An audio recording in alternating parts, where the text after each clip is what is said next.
26 novembre 2002, usine de Saint-Quentin dans l'Aisne. Une mobilette noire sort lentement de la chaîne de montage. Personne n'applaudit. Personne ne prend de photos. Les ouvriers regardent en silence. C'est la dernière. La toute dernière mobilette jamais fabriquée en France vient de naître. Et personne ne sait quoi dire. Pourtant, cette usine avait connu la gloire. En 1966, 10 chaînes de production tournaient ici sans jamais s'arrêter. Une mobilette sortait toutes les 10 secondes. 5000 ouvriers, 750 000 engins par an. Le nom Motobécane résonnait de Paris à Saïgon, de Casablanca à Buenos Aires.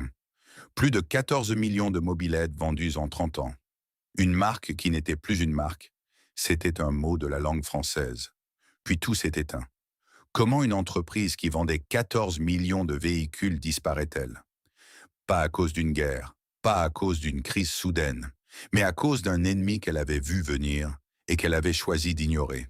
Pantin et Saint-Quentin, 1923-1984. L'histoire d'une fierté nationale, de 14 millions de rêves sur 2 roues et du prix de l'immobilisme. Le 11 décembre 1923, Pantin, Seine-Saint-Denis. À l'angle de l'avenue Jean Jaurès et de la rue de Paris, dans un atelier qui sent l'huile de moteur et le métal chaud, 4 hommes signent les papiers de création des ateliers de la Motobécane. Alphonse Talley, Charles Benoît, Abel Bardin, Jules Bénézec. Pas des industriels, pas des héritiers, des hommes qui ont appris leur métier les mains dans le cambouis. La France de 1923 n'est pas encore guérie. Les tranchées ont laissé des cicatrices dans chaque famille, dans chaque rue. Mais quelque chose d'autre circule dans l'air. Une énergie neuve, presque fébrile. Les années folles sont là. On reconstruit, on invente, on ose. Et dans ce contexte, 2 roues représentent quelque chose de précis. La liberté de se déplacer pour ceux qui n'ont pas les moyens d'une automobile. C'est exactement là que Benoît et Bardin ont vu leur opportunité. Leur première machine sort en 1924. La MB1, monocylindre 2 temps, 170 simonai, transmission par courroie. Sobre, légère, efficace et surtout 1000 joules 375 francs. Plusieurs centaines de francs de moins que n'importe quel concurrent sur le marché. Ce n'est pas un hasard, c'est une décision. Motobécane ne cherche pas à construire la moto la plus raffinée. Elle cherche à construire la moto que le plus grand nombre peut acheter. Le résultat est immédiat. 150 000 machines vendues en 2 ans. Le bouche à oreille fait le reste, dans les usines, les marchés, les cafés de province. La MB1 roule, elle tombe rarement en panne, et quand elle tombe en panne, n'importe quel mécanicien de village sait la réparer.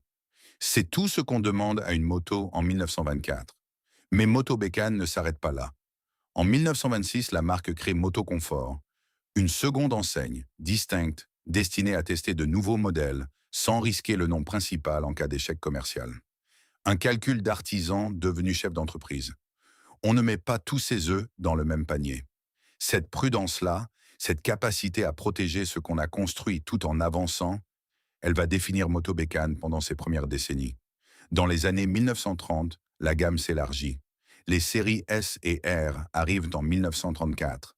Machines chasse sportives et routières, moteur 4 temps, plusieurs cylindrés. La marque entre en compétition sur circuit. Et en 1939, à l'autodrome de Linas Montlhéry, Motobécane remporte le Bol d'Or, la course d'endurance la plus prestigieuse de France, avec Édouard Ordelallet au guidon. Une petite usine de banlieue parisienne venait de gagner la plus grande course moto du pays. Puis la guerre arrive. Les ateliers de Pantin sont réquisitionnés. Les chaînes s'arrêtent, mais les murs tiennent, et les hommes aussi. Ce que Benoît et Bardin avaient construit en moins de 20 ans n'était pas seulement une usine. C'était une méthode. Comprendre ce que les gens ont besoin, le fabriquer mieux que les autres et le vendre moins cher. Simple, implacable. Cette méthode allait bientôt accoucher du produit le plus vendu de toute l'histoire de la moto française. Mais pour l'instant, l'Europe brûle et personne ne pense encore à la mobilette. 1949, la guerre est finie depuis 4 ans. La France se relève lentement, douloureusement. Les hommes ont besoin de travailler. Les femmes ont besoin de faire leurs courses. Les jeunes ont besoin d'aller à l'école. Tout le monde a besoin de se déplacer. Et presque personne n'a les moyens d'acheter une automobile. C'est dans ce vide-là qu'un ingénieur nommé Eric Jolmes dessine quelque chose de nouveau. Un vélo, avec un moteur, 50 cm3, des pédales pour démarrer et pour aider dans les côtes. Pas besoin de permis, pas besoin de garage, pas besoin de mécanicien spécialisé. Le projet s'appelle AV2 et à l'intérieur même de Motobécane, presque personne n'y croit. Trop simple, trop basique, pas assez sérieux pour une marque qui vient de gagner le bol d'or. Le projet faillit disparaître dans un tiroir.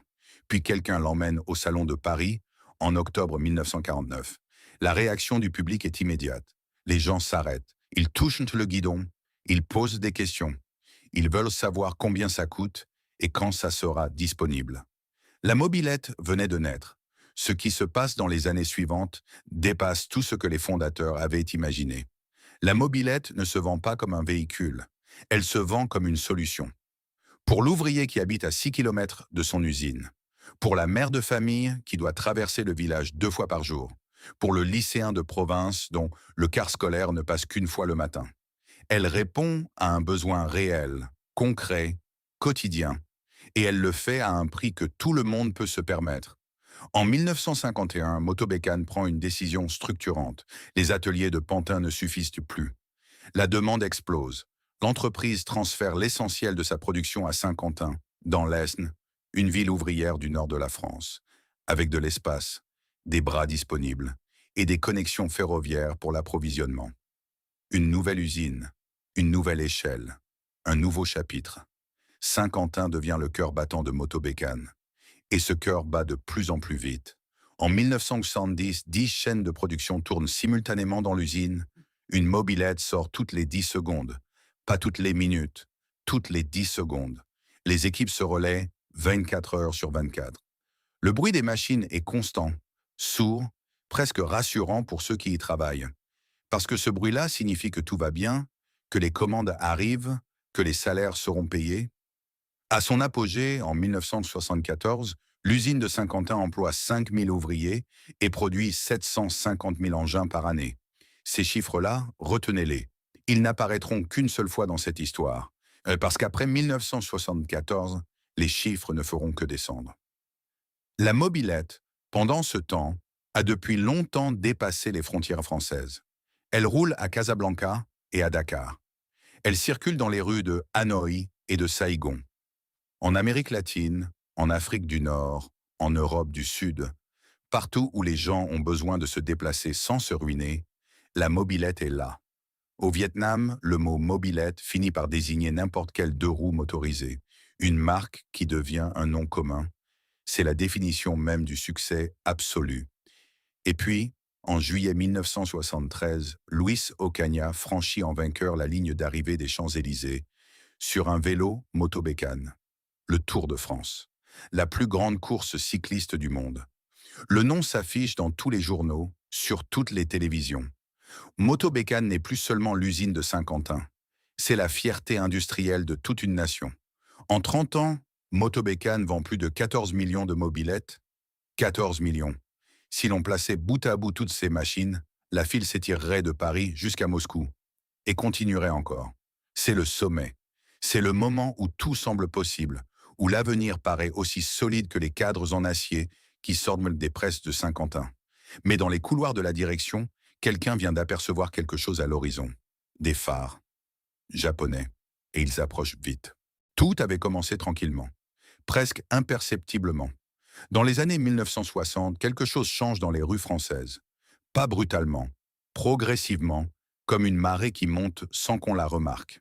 Les Français achètent des voitures. La Renault 4, la Citroën 2CV, la Peugeot 204, des automobiles accessibles, pratiques, qui offrent quelque chose que la mobilette ne peut pas offrir.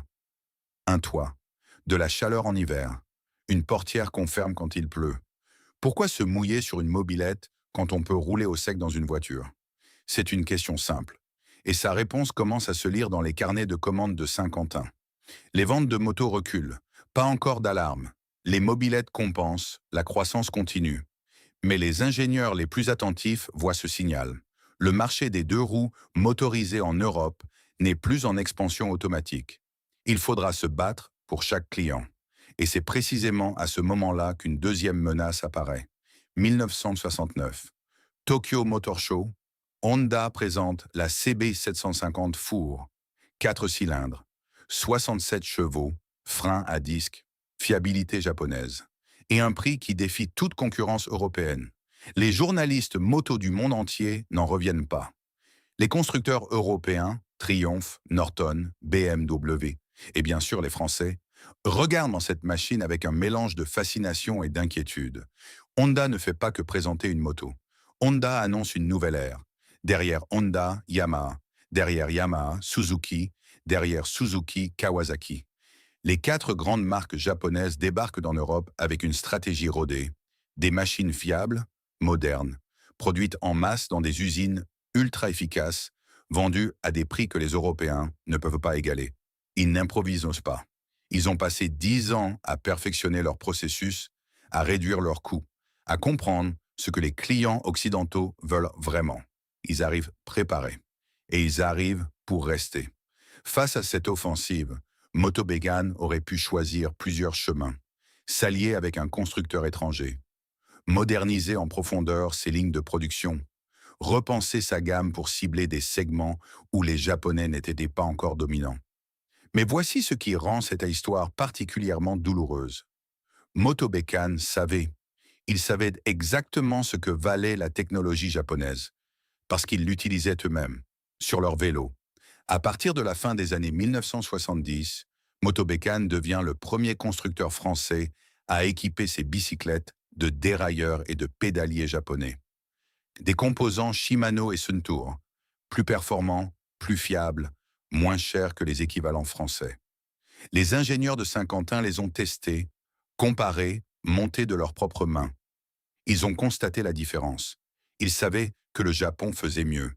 Et pourtant, sur la gamme moto, le cœur historique de la marque, l'âme de l'entreprise, cette vérité-là reste enfouie. Personne ne prend la décision de tout remettre à plat. Pas parce que les ingénieurs sont incompétents, pas parce que les dirigeants sont stupides, mais parce que Motobekan est une institution, une fierté nationale. Changer radicalement, c'est admettre qu'on a eu tort. Et les institutions n'aiment pas admettre qu'elles ont eu tort. Ce n'est pas de la cécité, c'est pire que ça. C'est un choix conscient de ne pas voir. La réponse de Motobekan à la menace japonaise arrive tardivement et elle est insuffisante. À la fin des années 1970, l'entreprise développe des motos 2 temps 3 cylindres, des 350C et 500C, destinées à concurrencer les machines japonaises sur le segment sportif. Les ingénieurs travaillent au dur, les prototypes sont séduisants, mais le temps perdu ne se rattrape pas. Les Japonais ont 10 ans d'avance en termes de fiabilité, de réseau de distribution et d'image de marque auprès des jeunes acheteurs européens. Motobekan arrive sur ce terrain-là comme un boxeur essoufflé au 10e round, avec de bons coups dans les bras, mais les jambes qui ne suivent plus. Il y a une dernière ironie dans tout cela, une ironie que l'histoire retiendra. L'entreprise qui finira par racheter Motobekan, qui s'installera dans ses usines, qui héritera de ses chaînes de production, c'est Yamaha, l'une des 4 marques japonaises qui avait sonné le début de la fin. Le prédateur deviendra le propriétaire. Le concurrent deviendra le patron. Mais en 1975, personne à Saint-Quentin ne veut encore y penser. Parce qu'en 1975, il y a d'autres urgences.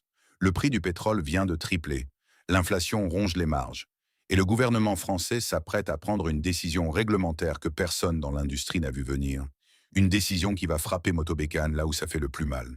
Le pire ne vient pas toujours de là où on l'attend. Il existe des moments dans l'histoire d'une entreprise où plusieurs crises arrivent en même temps. Pas l'une après l'autre, ensemble, simultanément. Comme si le destin avait décidé de ne pas laisser le temps de souffler entre les coups. Pour Motobekan, ce moment commence en octobre 1973. Le premier coup. La guerre du Kippour éclate au Proche-Orient. Les pays arabes de l'OPEP décrètent l'embargo pétrolier. En quelques semaines, le prix du baril quadruple. En France, les files d'attente s'allongent devant les stations-service. Le gouvernement instaure des restrictions de circulation. Les Français, pour la première fois depuis la guerre, prennent conscience que leur mobilité a un prix et que ce prix peut monter très vite. Pour une usine comme Saint-Quentin, la facture est immédiate. L'énergie coûte plus cher. Les matières premières coûtent dans le plus cher. Le transport des pièces détachées coûte plus cher. Chaque mobilette qui sort de la chaîne coûte plus cher à produire qu'elle ne coûtait 6 mois plus tôt. Mais on ne peut pas répercuter intégralement cette hausse sur le prix de vente, parce que le client, lui, a aussi moins d'argent dans les poches. Les marges se compriment, lentement d'abord, puis de plus en plus vite. Le deuxième coup arrive dans le sillage du premier. L'inflation s'emballe en France tout au long de la seconde moitié des années 1970. En 1974, elle dépasse 10%. En 1975, elle reste au-dessus de 11%. Les salaires doivent suivre. Les syndicats l'exigent, et ils ont raison de l'exiger. Les ouvriers de Saint-Quentin ont des loyers à payer, des familles à nourrir. Leurs salaires augmentent. Mais pendant ce temps, à Tokyo, à Osaka, à Hamamatsu, les usines japonaises ont déjà absorbé le choc pétrolier. Leur organisation industrielle, plus efficace, moins de gaspillage, chaîne logistique mieux maîtrisée, leur permet de maintenir des prix compétitifs là où les Européens souffrent. Honda peut vendre moins cher que Motobekan, non pas parce que ses ouvriers sont moins bien payés, mais parce que son usine produit plus, avec moins de pertes en moins de temps. C'est une guerre d'efficacité industrielle. Et Motobekan la perd sans même l'avoir vraiment engagée. Le troisième coup est le plus inattendu, et peut-être le plus dévastateur. En 1973, la même année que le choc pétrolier, la France rend le port du casque obligatoire pour les motocyclistes. Puis, progressivement, la réglementation s'étend et se durcit. Pour la mobilette, symbole de liberté sans contrainte, de déplacement spontané, de légèreté, c'est une blessure symbolique autant que commerciale. Dans les années 1960, la mobilette, c'était la Renault Clio d'aujourd'hui. Dira plus tard Michel Pagès, responsable de la communication chez MBK. Une voiture du peuple, un objet du quotidien, universel, pratique, évident, mais une voiture du peuple à laquelle on commence à accoler des contraintes, des équipements obligatoires, des restrictions, ça devient moins évident, moins spontané. Et face à une automobile qui, elle, offre confort et protection sans effort supplémentaire, la balance penche. Les Français commencent à bouder la mobilette. Pas brutalement, progressivement. Mais les chiffres de vente le disent clairement. Après le pic de 1974, la courbe ne remonte plus. 3 crises, donc, simultanées. La compression des marges par les coûts, la pression concurrentielle par les prix japonais, l'effondrement de la demande par l'évolution des usages. Et pendant ce temps, Motobekan continue de financer sa participation au Grand Prix Moto. En 1980, l'équipe termine deuxième au championnat du monde 125 cc. C'est une performance réelle, méritée, le fruit d'années de travail des ingénieurs. Sur le papier, Motobekan est encore une grande marque. Mais le papier ment parfois. Ce n'est pas que la direction a consciemment choisi les lauriers sportifs plutôt que la survie industrielle. La réalité est plus complexe et plus triste. Les deux réalités coexistent en parallèle, sans se parler vraiment. D'un côté, les ingénieurs de compétition qui préparent les motos de course. De l'autre, les comptables qui regardent les colonnes de chiffres se colorer en rouge trimestre après trimestre. Deux mondes dans la même usine, deux vérités qui ne se croisent pas. C'est précisément ce cloisonnement-là qui tue les grandes entreprises. À la fin des années 1970, les signaux d'alarme clignotent partout dans les comptes de Motobekan. Les dettes s'accumulent, les carnets de commandes se vident, les partenaires commerciaux étrangers réduisent dans leurs achats. Dans les ateliers de Saint-Quentin, les ouvriers sentent quelque chose, cette atmosphère particulière qui précède les mauvaises nouvelles. Les conversations s'arrêtent quand un chef d'atelier passe. Les réunions de direction durent plus longtemps qu'avant. Les sourires sont moins faciles. Quelque chose se prépare. Et dans les bureaux du dernier étage, certains le savent déjà. Il y a une chose que les grandes catastrophes industrielles ont en commun. Ce n'est jamais une surprise totale. Pas vraiment. Quelque part dans l'entreprise, dans un bureau mal éclairé du service comptable, dans la tête d'un contremaître qui fait le même trajet depuis 20 ans, dans les notes d'un ingénieur que personne ne lit jusqu'au bout, la vérité était déjà là, écrite, chiffrée, documentée. Elle attendait juste que quelqu'un veuille bien la regarder en face. Les chiffres de Moto-Bécane commencent à se dégrader sérieusement à partir de 1976. Pas d'effondrement soudain, une érosion. Trimestre après trimestre, les colonnes de droite dans les bilans comptables rétrécissent.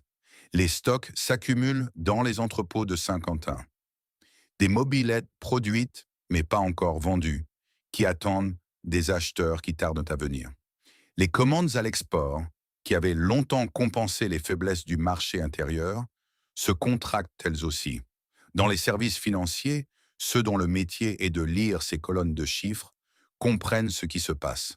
Les rapports internes le disent, avec la prudence du langage administratif, tension sur la trésorerie, nécessité de rationaliser les coûts, situation concurrentielle préoccupante. Derrière ces formules lisses, une réalité brutale, l'entreprise perd de l'argent, et elle en perd de plus en plus vite. Ces rapports sont lus, archivés, et trop souvent rangés dans des tiroirs. En 1975, Moto-Bécane prend une décision qui, avec le recul, ressemble à un homme qui se noie et qui décide de porter quelqu'un sur ses épaules. L'entreprise rachète Vélo-Solex, son ancien concurrent, fabricant du célèbre Solex, ce vélo motorisé à moteur sur la roue, avant que toute une génération de Français a conduit. Vélo-Solex est en grande difficulté. Sa technologie est vieillissante. Ses ventes se sont en chute libre. Moto-Bécane l'absorbe et rapatrie sa fabrication à Saint-Quentin. L'intention n'est pas absurde. Regrouper les forces, mutualiser les coûts, élargir la gamme. Mais le moment est catastrophique. On ne rachète pas une entreprise mourante quand on commence soi-même à manquer de souffle. On n'alourdit pas un navire qui prend l'eau. Cette décision ajoute des charges à une structure déjà fragilisée. Et dans les ateliers de Saint-Quentin, les anciens le sentent. Quelque chose a changé dans l'équilibre de la maison. Note de narration. Les trois figures qui suivent sont des personnages représentatifs, construits à partir de la réalité sociale des ouvriers de Saint-Quentin, mais non identifiés nominativement dans les archives disponibles. Ils incarnent des trajectoires réelles, pas des individus documentés. Dans l'atelier de soudure des cadres, un homme travaille d'ici depuis 1961. 20 ans de métier. Il connaît chaque machine par son bruit, chaque chaîne par son rythme. Quand une soudure est mauvaise, il le sait avant même de la regarder. Il l'entend. Ce genre de compétence ne s'apprend pas dans les livres. À partir de 1969, il entend autre chose. Pas dans les machines, dans les couloirs. Des réunions qui durent trop longtemps et dont personne ne ressort avec l'air satisfait. Des chefs d'atelier qui évitent dans les questions sur les effectifs de l'année prochaine. Une nervosité diffuse, impossible à localiser précisément, mais impossible à ignorer pour quelqu'un qui a passé 20 ans à lire les signaux faibles d'une usine. Il ne dit rien à sa femme le soir. Pas encore. Mais il commence à faire des calculs dans sa tête. Dans les bureaux du bâtiment administratif, un responsable du contrôle de gestion a rédigé, entre 1977 et 1940, plusieurs notes internes alertant sur la détérioration des indicateurs financiers. Il a proposé des pistes, réduction de certaines lignes de production déficitaires, renégociation des contrats avec les fournisseurs, exploration de partenariats industriels.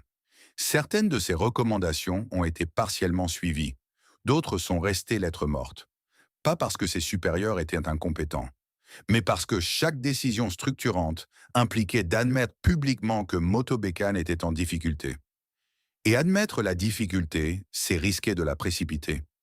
Les fournisseurs deviennent nerveux, les banques resserrent bien les conditions, les clients cherchent des alternatives.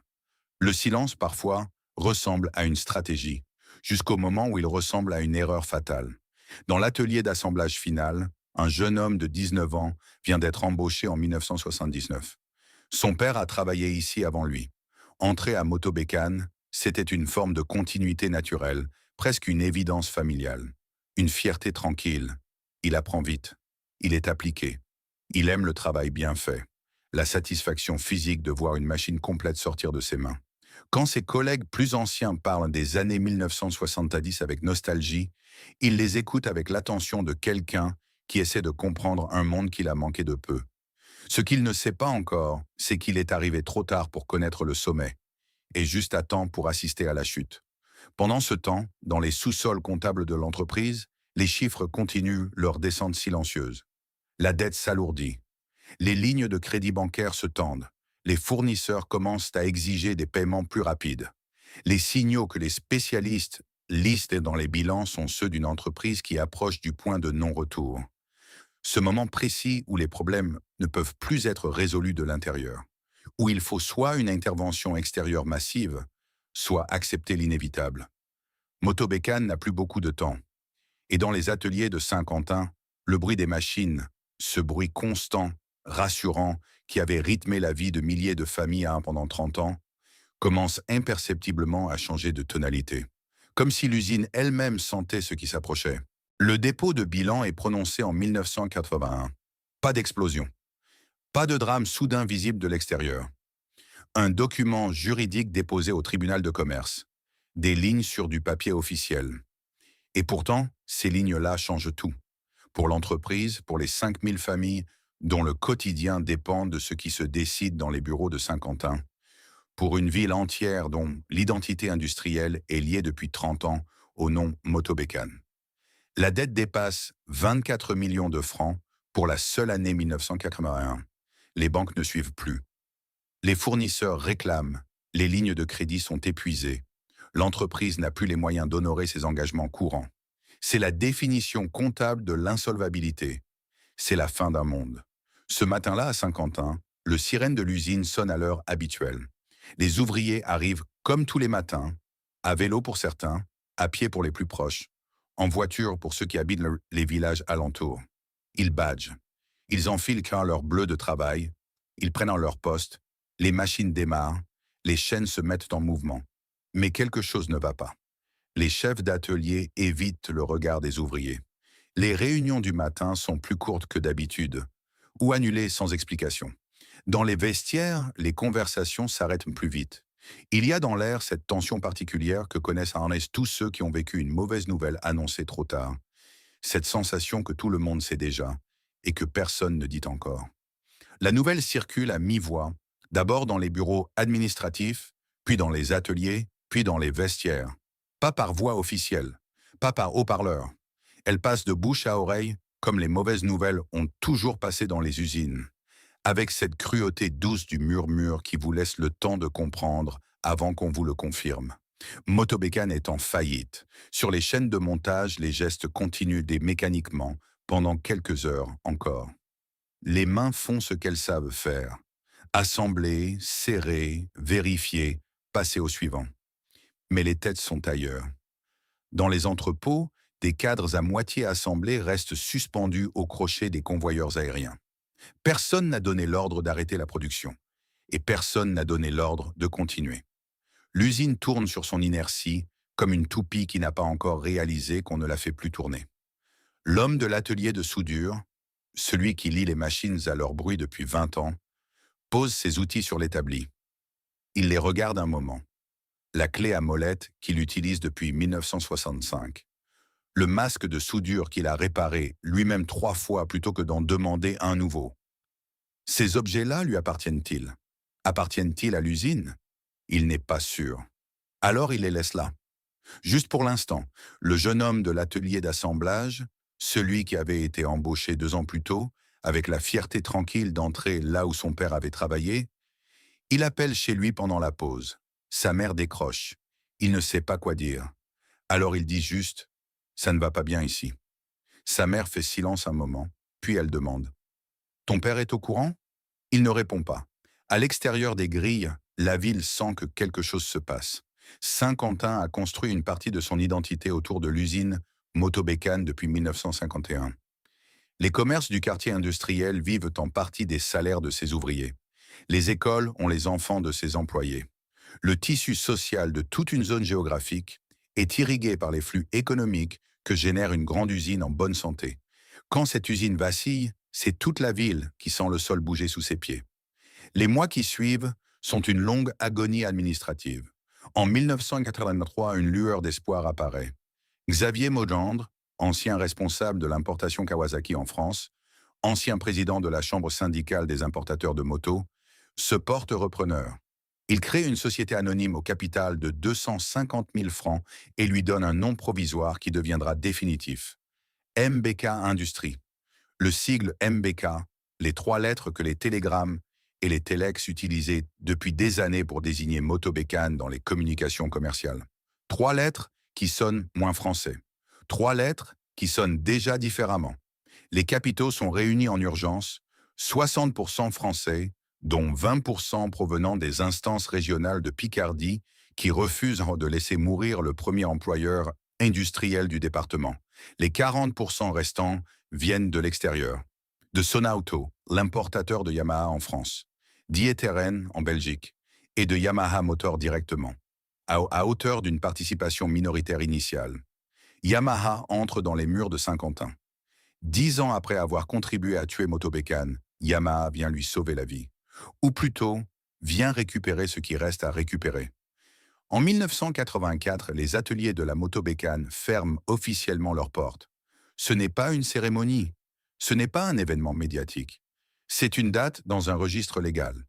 La date à laquelle la continuité juridique entre la vieille entreprise fondée en 1923 par Benoît et Bardin et la nouvelle entité MBK Industries est définitivement établie et l'ancienne dissolution prononcée. Les 5000 ouvriers du pic de 1974 sont déjà loin. La restructuration a été brutale, méthodique, inévitable. Les effectifs sont descendus sous le seuil des 1000 personnes. Chaque départ représente une conversation difficile, une négociation syndicale, un dossier de licenciement, une famille qui refait ses calculs. Les chiffres sont froids. Les réalités qu'ils recouvrent ne le sont pas. L'homme du service comptable, celui qui avait rédigé les notes d'alerte depuis 1977, range ses derniers cartons un matin de 1984. Il ne parle pas beaucoup ce jour-là. Il serre quelques mains. Il ne reviendra pas. Le jeune homme de l'assemblage, lui, est rappelé. MBK a besoin d'ouvriers qualifiés, ceux qui connaissent les machines, les procédures, la géographie exacte de l'usine. Il reprend son poste presque au même endroit qu'avant, mais son badge porte maintenant 3 lettres différentes. Et les Japonais qui déambulent dans les allées, avec leurs carnets de notes et leurs critères de qualité, lui rappellent chaque matin que quelque chose d'essentiel a changé. À Pantin, là où tout avait commencé en 1923, la filiale Polymécanique, qui fabriquait les moteurs pour Motobécane depuis 1928, tient encore quelques années. Les ouvriers essaient tout. Ils proposent eux-mêmes un plan de reprise soutenu par la municipalité. Mais les conditions ne sont pas réunies. La filiale ferme définitivement en 1985. 600 emplois disparaissent. Les bâtiments sont repris par une société d'import-export qui les transforme en entrepôts de stockage. L'angle de l'avenue Jean Jaurès et de la rue de Paris, à Pantin, là même où 4 hommes avaient signé les papiers fondateurs 62 ans plus tôt, est devenu un dépôt de marchandises. L'histoire de Motobécane ne finit pas avec un bang. Elle finit comme finissent la plupart des grandes histoires industrielles, dans la paperasse, dans les négociations syndicales, dans les cartons qu'on emballe un mardi matin, dans les poignées de main qui remplacent les mots qu'on ne sait plus dire. Elle finit dans le silence d'une usine qui tourne encore, mais sous un autre nom, avec d'autres maîtres, pour d'autres raisons. Et quelque part dans cette usine, sur un établi que personne n'a encore déplacé, il y a peut-être encore une vieille clé à molette qui attend son propriétaire. Quand une grande entreprise meurt, elle ne disparaît pas d'un coup, elle se fragmente, elle se redistribue. Certains morceaux sont récupérés, nettoyés, repeints sous un autre nom. D'autres sont simplement abandonnés, laissés là où ils sont tombés, comme les décombres d'un bâtiment démoli dont personne ne sait encore quoi faire. Et les gens qui vivaient à l'intérieur se dispersent, chacun avec sa propre version de ce qui s'est passé, chacun portant une part du poids différemment. C'est ce qui arrive à Motobécane après 1984. À Saint-Quentin, l'usine tourne encore.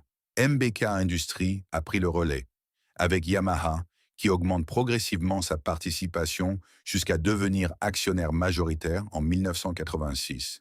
Les chaînes de montage ne sont pas démontées. Les bâtiments ne sont pas rasés. Techniquement, la continuité industrielle est assurée. Mais ce qui se fabrique ici a changé de nature. Les ingénieurs japonais de Yamaha déambulent dans les ateliers avec leurs carnets et leurs chronomètres. Ils mesurent, ils optimisent, Ils introduisent les méthodes de production qui ont fait la force de l'industrie japonaise, réduction des gaspillages, contrôle qualité systématique, organisation des postes de travail repensés de fond en comble. L'usine reçoit une notation de 4,5 sur 5 selon les standards internes de Yamaha. C'est un bon score. C'est aussi une façon de dire « voilà comment on aurait dû travailler depuis le début ». Les ouvriers qui restent apprennent. Ils s'adaptent. Ils sont professionnels. C'est leur métier. Ils le font bien. Mais dans les vestiaires, le soir, quand les chefs japonais sont repartis dans leur bureau, il y a des silences qui parlent. La fierté d'appartenir à Motobekan était quelque chose de particulier, une appartenance nationale, presque culturelle. Appartenir à MBK Yamaha, c'est différent. Pas moins bien, peut-être, mais différent. Pour ceux qui sont partis, la réalité est plus dure. L'homme de l'atelier de soudure, 20 ans de maison, 20 ans de fidélité à ses machines, part en pré-retraite. Les dispositifs sociaux de l'époque permettent une sortie négociée sans brutalité administrative immédiate. Mais la pré-retraite à 50 ans, dans une ville dont l'économie tourne principalement autour d'une industrie en restructuration, c'est une forme de mise entre parenthèses dont on ne revient pas vraiment. Son savoir-faire, cette capacité à lire une soudure à l'oreille, à sentir quand une machine va mal avant qu'elle ne casse, ne trouve pas preneur ailleurs. Ce genre de compétence n'a pas de marché secondaire. Il jardine, il lit, il ne parle presque jamais de l'usine. Le responsable du contrôle de gestion, celui dont les notes d'alerte avaient circulé sans être pleinement entendues, trouve un poste dans un cabinet de conseil à Reims. Son expérience chez Motobekan lui vaut une crédibilité particulière auprès des dirigeants de PME régionales qu'il conseille sur la gestion de crise. Il sait exactement comment une entreprise peut mourir de l'intérieur sans que personne ne tire la sonnette d'alarme au bon moment. Il le sait parce qu'il l'a vécu. Il ne met pas Motobekan en avant dans ses présentations. Mais quand un client refuse d'écouter ses recommandations, il pense parfois à ses tiroirs où ses rapports ont fini leur vie. Le jeune homme de l'assemblage, lui, est l'un des chanceux, si l'on peut appeler ça de la chance. Il est rappelé par Mbeka. Il garde son poste, ses mains, son savoir-faire. Mais il apprend maintenant à travailler selon des procédures venues de Hamamatsu. Les standards japonais qu'il intègre, trimestre après trimestre, sont exactement ceux que Motobekan aurait dû adopter 10 ans plus tôt. Il le comprend. Il ne le dit pas à voix haute, mais il le comprend. Pendant ce temps, le nom Motobekan connaît un destin particulièrement amer. En 1986, la marque seulement, pas les usines, pas les hommes, pas l'histoire, est rachetée par une entité américaine qui deviendra Motobekan USA. Elle sert désormais à commercialiser des vélos fabriqués à Taïwan par le groupe Kinesis. Des vélos corrects, bien spécifiés pour leur prix, appréciés des cyclistes nord-américains à petit budget. Mais il n'y a plus un seul gramme de métal français dedans, plus un seul ouvrier picard, plus une seule décision prise à Saint-Quentin ou à Pantin. Le nom a survécu à l'entreprise, vidé de tout ce qui en avait fait la substance, rempli d'autres choses, utiles à d'autres gens, pour d'autres raisons.